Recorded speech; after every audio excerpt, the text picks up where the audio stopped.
শেষ রাত্রে হাতটা তুলে আল্লাহর কাছে দোয়া করেন।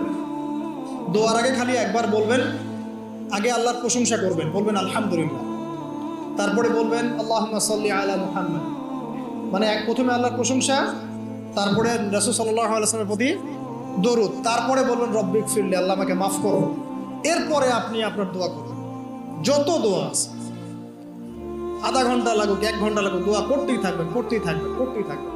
চোখ দিয়ে পানি না বের হওয়া পর্যন্ত চেষ্টা করতেই থাকবেন। পারবেন না? মানে আল্লাহর কাছে কবুল করাই নিবই এরকম একটা। আর এই যে সবচেয়ে বড় ওসিলা, একদিন বলে দিয়েছিলাম, আল্লাহর কাছে সবচেয়ে বড় ওসিলা দিয়ে দোয়া করবেন। অনেক ওসিলা আছে, যেমন আপনি দোয়া করতে পারেন, আল্লাহ আমি যে এতক্ষণ এই যে আমি 8-10 রাকাত নামাজ পড়লাম, আল্লাহ এই ওসিলায় তুমি আমাকে এটা দান করো। আল্লাহ আমি এই যে কোরআন তেলাওয়াত করেছি, খতম করলাম, এই ওসিলা আল্লাহ তুমি আমাকে এটা দান করো।